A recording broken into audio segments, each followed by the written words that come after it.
The music was equally distinctive in Argento's gothic fantasy Inferno. This time, rock legend Keith Emerson was the composer. Dario gave me free license to do whatever I wanted with the music, and I think in hindsight, when I look back at it, what the music I wrote was a juxtaposition to what was really occurring on the screen.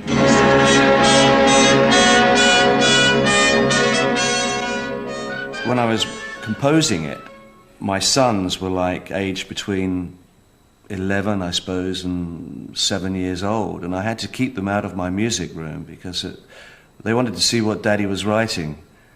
And every time they came in the music room, I just, no, you can't watch this.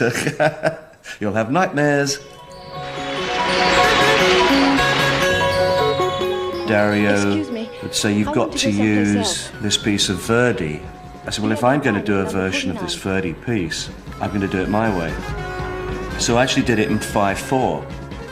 And if you've ever been in an Italian taxi and been bumped around, 5/4 is a very suitable time signature.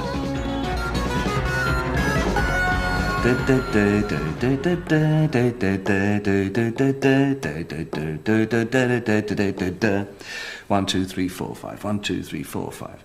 Rather than as Verdi did, it was do do do do do do do do. I don't sing very well, sorry.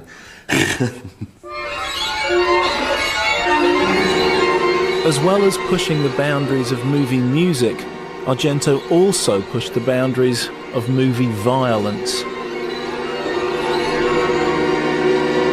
When you talk about violence in the Italian cinema, I think you have to talk about violence in Italian art generally, and violence particularly in opera, which is the Italian national art. If you print a plot synopsis, even of Rigoletto, it's grisly, it's grim, it's horrifying. You might have some trouble getting that movie past the MPAA. It does seem to be part of the way Italian artists often express themselves. There's a great extravagance in what they do that extends to extravagant operatic violence. And operatic is a word that people often use when they talk about Argento's films. And the fact that he made a film called Opera, I think, is in no way coincidental. Opera has one of the most strongest central ideas of a girl having needles put under her eyes so she can't close them, so she has to look at scenes of abject horror.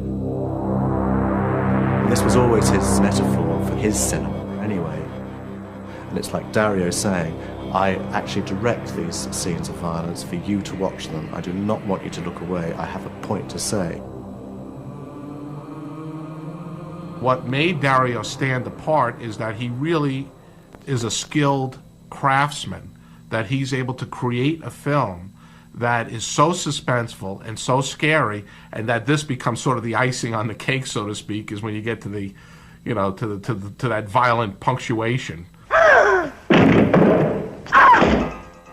A frequent criticism of Argento's work is that the violence in his films is directed mainly against women.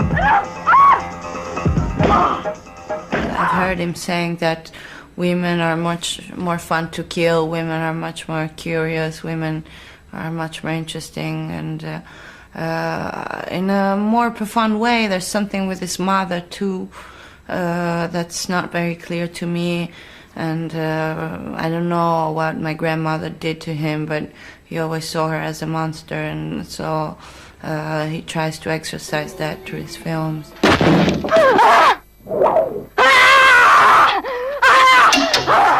Io non sono un misogino. Non immagino i film o di una storia. I'm not a misogynist. When I imagine my films, I don't imagine women tortured by men.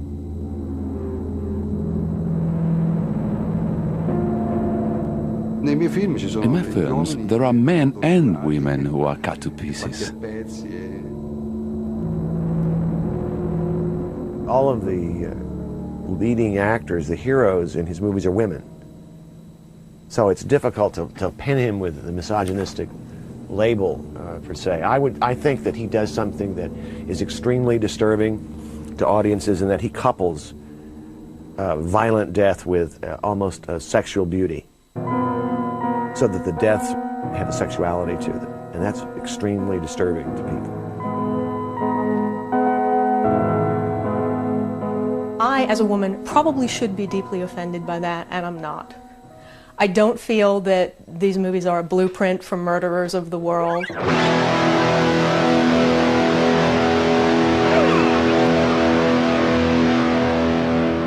I don't feel, truly, that they represent any deep-rooted misogyny on the part of the director. I think that murder is his subject, murder is his beat. It's what he's interested in, it's what he does. I don't feel he wants other people to do it.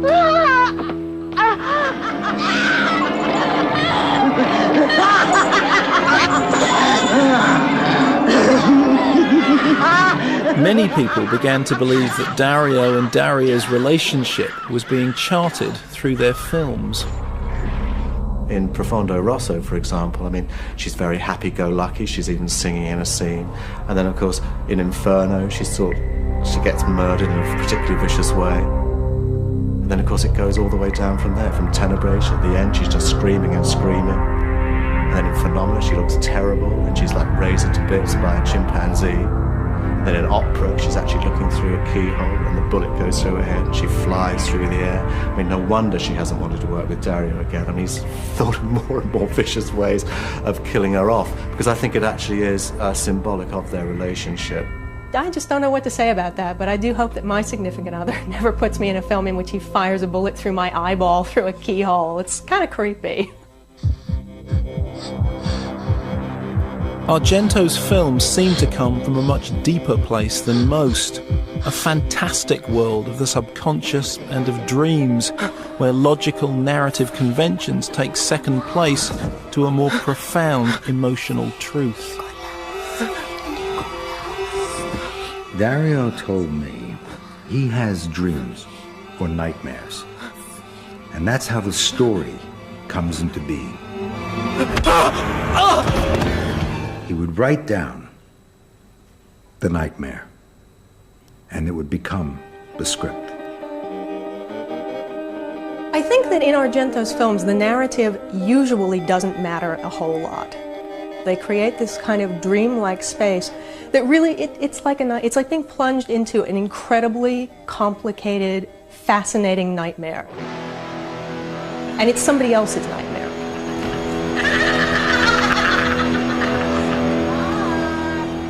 Knowing Dario as I do, I think that his films come out of his mind.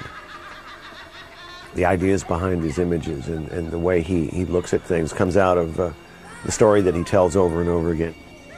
There was a hallway at the back of his house, and when he had to go to sleep at night, for whatever reason, when he would walk there, he would imagine these things behind his doorways of this hallway. And by the time he got to his room, he was in complete terror. I think when Dario gets an idea, he is basically trying to communicate a kind of, either a kind of horror or an allegory about certain human behavior. I don't think he's the kind of guy that dots the I's and crosses the T's as far as story or a character arc. I don't think he particularly cares about that. He's more like Gauguin or Van Gogh, somebody who just says, well, here's the way I want this to be, and this is the world, and, you know, take from it what you will. Dario has also produced and presented programs for Italian television, including a series appropriately entitled Giallo. These appearances boosted the public perception of Dario as an Italian Alfred Hitchcock. Argento was often referred to as the Italian Hitchcock, or a garlic-flavored Hitchcock. And I always thought that was a bizarre and spurious comparison, because his films are constructed so anti-Hitchcockly. Hitchcock is the most linear and controlled of directors who has probably ever worked in the medium. And Argento is the least linear, I think, whose work has ever achieved wide distribution and any kind of widespread following.